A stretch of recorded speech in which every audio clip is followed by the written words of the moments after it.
billahi minasyaitonirrajim. Bismillahirrahmanirrahim. Assalamualaikum warahmatullahi wabarakatuh. Waalaikumsalam warahmatullahi wabarakatuh. Jamaah, oh jamaah, alhamdulillah. Alhamdulillahirabbil alamin. Allahumma shalli ala sayidina Muhammad wa ala ali sayidina Muhammad. Jamaah Islam itu indah yang dirahmati Allah. Masya Allah, alhamdulillah. Hari ini kita bertemu lagi di Islam itu indah. Masya Allah, mudah-mudahan di rumah masih sehat kan? Selalu sehat kan? Dan selalu banyak rezeki juga. Amin, amin ya rabbal alamin. Dan buat jamaah nih ya, pasti setiap masalah itu yang namanya kehidupan ada aja. Baik itu masalah kecil ataupun masalah yang besar. Dan semua orang ini pasti punya masalah masing-masing. Dan yang jelas, kadang-kadang kita bingung, wah apa langkah-langkah yang harus kita ambil nih. Nah hari ini nih ya, kita bahas mudah-mudahan bisa jadi solusi buat semua. Adalah temanya yang perlu diperbaiki ketika timbul masalah. Alhamdulillah. Nah buat jamaah Islam itu yang ada di rumah, sebelum kita mendengarkan tausiah dari guru-guru kita, saya akan mengajak jamaah untuk melihat sebuah video tayangan tentang maling nangis usai kepergok curi ayam dan ngaku kelaparan. Auzubillah, astagfirullahaladzim. Ini dia tayangannya. Sudah ada anunya yang udah diam.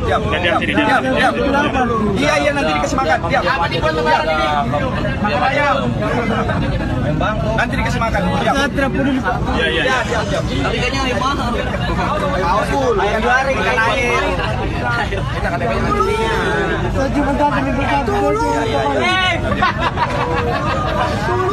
saya minta sama yang punya tadi. Saya lapar, saya bilang tadi saya mau begitu. Ya ini sebenarnya kalau kita lihat ya kejadian ini miris banget ya, di tengah kita lihat banyak orang yang bergelimang harta gitu ya kan, di tengah banyak orang yang berlomba-lomba untuk mobil mewah, rumah yang luas dan lain-lain, tapi masih ada juga orang-orang yang seperti tadi untuk makan aja susah. Dan saya rasa bukan cuma satu tapi banyak ini. Banyak ya? terjadi. Dan banyak juga ustaz orang yang mengeluh rezeki mulai seret, walaupun tuh udah cari pekerjaan kemana-mana, udah ya pekerjaannya juga susah, kirain udah kerja, apa yang dihasilkan itu nggak memenuhi kebutuhan yang ada di rumahnya. Sebetulnya kenapa sih Ustaz Syam, dan mungkin apa sih solusinya ketika rezeki mulai seret dan apa yang harus kita perbaiki? Mohon izin penjelasannya Pak Ustaz Syam. Tapi guruku Habib Muhammad, Ustaz Maulana, Mas Fadli serta guru-guru kami yang dimuliakan Allah Subhanahu wa taala, Al-Qur'an surah Al-Ankabut ayat 62. A'udzu billahi minasy syaithanir rajim. Allahu yabsutur rizqa liman yasha'u min ibadihi wa yaqdiru lah. Inna Allaha bikulli syai'in alim. Allah Subhanahu wa taala melapangkan rezeki bagi siapa saja yang dikehendakinya, dan Allah juga yang menakar rezeki tersebut. Maka apa yang kita dapatkan itu adalah apa yang telah diberikan oleh Allah Subhanahu wa taala. Ada yang dimudahkan oleh Allah Subhanahu wa taala, ada yang disempitkan oleh Allah Subhanahu wa taala. Maka Allah Subhanahu wa taala hanya menuntut ikhtiar kita, bukan menuntut rezeki kita. Kita tidak dituntut hasil oleh Allah Subhanahu wa taala. Kita hanya diwajibkan berikhtiar. Masalah hasilnya itu dari Allah Subhanahu wa taala, karena dialah Allah yang maha membagikan rezeki terhadap hamba-hambanya. Kalau ditanyakan, ada orang yang telah bekerja, ada orang yang telah berikhtiar, namun ternyata terasa rezekinya seret, maka apa yang perlu diperbaiki? Maka yang pertama yang perlu diperbaiki adalah keberkahannya. Banyak orang mungkin kalau kita hitung-hitungan tidak cukup dia, akan tetapi dia mampu menjadikan hartanya ini berberkah. Berkah tuh gimana sih? Simpelnya seperti ini. Ada orang mungkin yang sehari-hari dia mendapatkan upah mungkin hanya sekitar Rp50.000. Kalau di zaman sekarang 50.000 ini mungkin hanya bisa makan sehari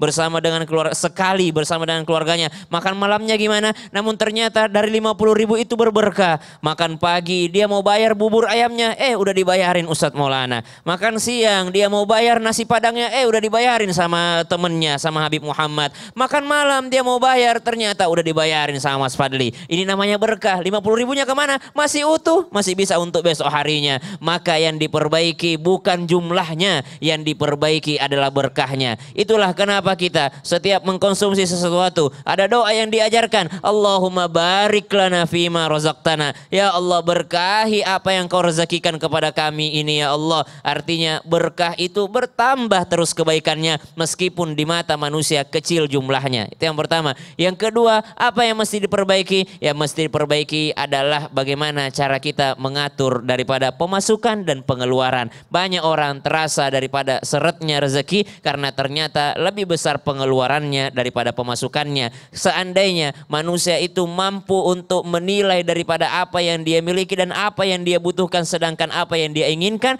maka insya Allah kata Nabi SAW, siapa yang di pagi harinya dia aman terbangun dari rumahnya, lalu dia sehat daripada jasadnya, lalu dia punya persiapan makanan sampai seharian, maka dia seakan sudah memiliki dunia dan seisinya. Artinya standarisasi kaya dari Nabi SAW tidak mesti mikirin 10 tahun kemudian, 15 tahun kemudian besok mau makan apa. Seandainya dia mampu mensyukuri hari itu, maka dia insya Allah sudah menjadi orang yang kaya. Artinya cara pikir dan juga keberkahan itu yang dicari. Dan syukur, rasa syukur. Betul. Kalau tadi Ustadz Maulana bikin sarapan pagi traktir, Habib makan siang, saya makan malam, Ustadz Syam yang traktir minumnya. Oh, Kalau enggak seret ntar. Seret kasihan ya. Makasih banyak. Jazakallah khairan kasihan Ustadz Syam. Nah sekarang kita lanjut lagi buat jamaah Islam itu yang ada di rumah. Saya akan mengajak lagi untuk melihat lagi sebuah video tayangan tentang fenomena yang terjadi di Indonesia ya. Ribuan orang antri mencari kerja. Ini dia tayangannya.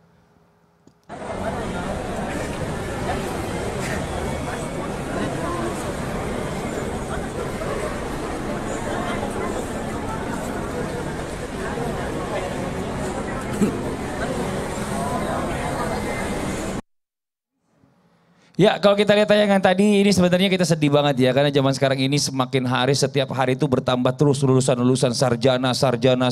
Setiap hari pasti ada aja tuh untuk setiap tahunnya gitu ya. Ini Masya Allah luar biasa.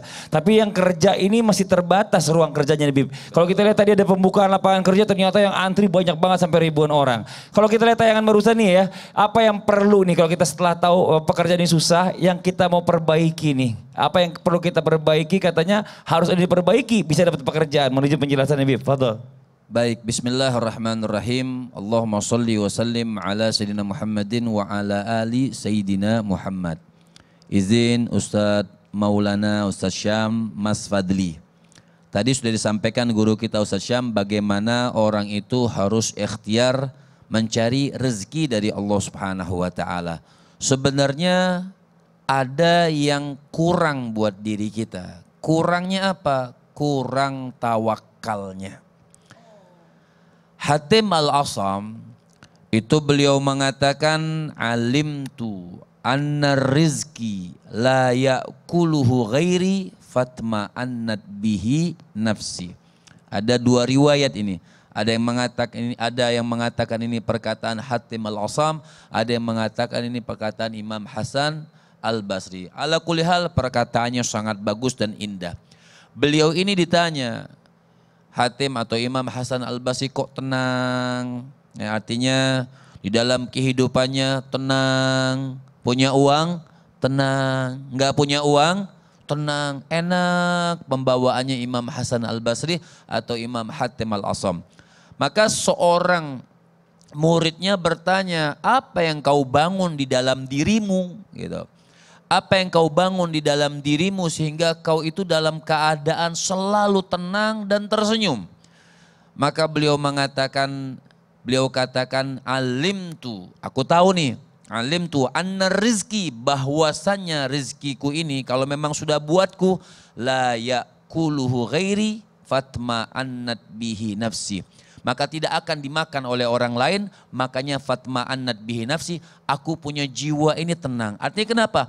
Tawakal kepada Allah Subhanahu wa taala. Artinya dengan pekerjaan yang ngantri, misal tadi kita lihat ngantri Masya Allah, mungkin Allah enggak jadwalkan kita dapat pekerjaan itu. Insya Allah kita cari lain, tempat yang lain. Artinya ikhtiarnya tidak putus, terus. Tapi ikhtiarnya kita dampingi ikhtiar tersebut dengan tawakal kepada Allah Subhanahu wa taala. Kan jelas ayatnya sering dibacakan oleh guru-guru kita, wa may yattaqillah yaj'al lahu makhraja wa yarzuqhu min haitsu la yahtasib. Artinya siapa orang yang bertakwa kepada Allah Subhanahu wa taala, artinya takwanya kita kurang. Takwanya kita kurang. Yang kita pikirin apa? Pokoknya dapat dunia, pokoknya dapat dunia, pokoknya dapat dunia. Dia lupa yang punya dunia itu siapa? Yang punya dunia itu Allah Subhanahu wa taala. Jadi yang sebenarnya yang dia kejar itu apa? Yang dia kejar itu Allahnya. Insya Allah kalau dia kejar Allahnya, Allah akan berikan apa yang dia inginkan tentang dunia. Tapi yang kita lupakan sekarang ini sudah seakan-akan kalau bukan karena kerjaan itu kita mati. Kalau bukan karena kerjaan itu kita nggak hidup. Jadi Allahnya dia lupa. Masya Allah. Tingkatkan ketakwaannya dan juga tingkatkan tawakalnya. Insya Allah dapat rezeki dari Allah. Udah ikhtiar juga dilanjutin sama doa. Jangan sombong gitu ya Bibi ya. Betul. Orang yang ikhtiar terus tanpa berdoa namanya orang-orang yang sombong. Nauzubillah. Tapi kalau ikhtiarnya dengan nyogok itu bukan ikhtiar namanya. nauzubillah. Itu kezoliman. Jadi Kezoliman. rezeki yang dia dapat malah tidak barokah. Nauzubillah summa nauzubillah, jazakallah khair ilmunya Bib. Ya Allah ya Rabbi. Nah buat jamaah Islam itu indah, kita lanjut lagi ya. Banyak orang juga yang merasa dirinya tuh kurang beruntung. Bahkan banyak orang juga mungkin beranggapan begini, aduh jangan-jangan nih di dalam keluarga ini saya yang bawa sial nih. Gara-gara saya nih rezeki keluarga saya jadi seret. Nah ini nih, sebagai keluarga nih sebenarnya nih untuk orang-orang yang seperti ini nih apa yang harus diperbaiki? Coba kita minta guru kita, bukan guru kita yang jelasin maksudnya dia bawa sial ya, enggak ya. Ini bawa untung. Silakan penjelasannya. Waduh Ustaz Maulana. Izin Habib dan Ustaz Sam, kepada semua yang merasa kurang beruntung, apa yang harus diperbaiki? Perbaiki hubungannya kepada Allah. Dengan cara apa? Zikir. Ingat Allah. Kapan? Bagaimana? Ingat Allah kapanpun, dimanapun. Dalam keadaan apapun ingat Allah. Makanya kita salat 5 waktu. Bangun tidur salat subuh. Tengah hari salat duhur. Sore hari salat asar. Menjelang malam salat maghrib. Sebelum tidur salat isya. Bahkan ada 2 waktu tambahan. Yakni antara subuh ke duhur itu agak panjang. Di situ ada duha. Antara isya ke subuh itu panjang, diantarai dengan adanya salat tahajud. Jadi please ingat Allah, perbaiki zikirnya sehingga tidak mungkin kita menjadi orang sial. Allah menciptakan manusia itu pasti ada tujuan penciptaannya. Tidak mungkin kita dihidupkan hari ini kalau tidak ada tujuan yang baik, pasti. Makanya dilarang minta mati, hidup. Karena pasti ada manfaatnya. Aku sakit Ustaz, minimal engkau bermanfaat sama dokter. Bayar. Langsung dijawab dia. Jadi usahakan, raih petunjuk, raih anugerah Allah. Lihat kebaikan, itu yang terbaik. Ketika kita ingat Allah, yakin kita akan dituntun oleh Allah. Masya Sehingga Allah. tidak akan mungkin namanya putus asa. Amin. Senantiasa baik sangka. Nah tapi kan begini, saya pernah dengar juga nih ya, Allah itu berada dalam prasangka hambanya. Iya. Kalau misalnya kita selalu ngerasa bahwa sial, akhirnya sial kejadian gitu ya. Siapa itu? Ada tadi yang cerita itu. Kalau kita selalu pakai diri kita beruntung, beruntunglah kita. Masya Kayak Allah. saya. Iya. Beruntung terus. Masya Allah. Jazakallah khairan kasiran. Mau kemana? Sini dulu. Ini Kenapa kita lagi sih? mau baca ini nih. Tuh. Ada pertanyaan dari jamaah Islam itu yang di rumah ya. Dari Ed Farhan Muklis. Oh iya. Assalamualaikum Ustadz. Waalaikumsalam warahmatullahi wabarakatuh. Kalau kita mulai diganggu jin, apa yang harus diperbaiki Ustadz? Oh, kok ke jin-jin ini? Ini. Nah. Kalau ada yang suka diganggu jin, perbaiki sedekahnya. Oh, masa? Iya. Sedekah ke siapa nih? Kepada siapapun. Oh. Utamanya ke anak yatim. Oh, Masya Allah. Anda yatim? Saya yatim piatu. Oh, mohon maaf. Yatim piatu itu adalah yang 17 tahun ke bawah. Ini Iya. sudah 45. Udah lewat. Ya udah ya kalau gitu nanti kita lanjut lagi ya. Buat jamaah yang di rumah yang kemana-mana. Nanti intinya kita akan mencari solusinya ya. Solusi dari segala permasalahan insya Allah. Pasti ada. Iya pasti ada. Masya Allah makanya jangan pindah jalan tetap Islam itu indah. Jamaah. Oh jamaah. Alhamdulillah. Alhamdulillah.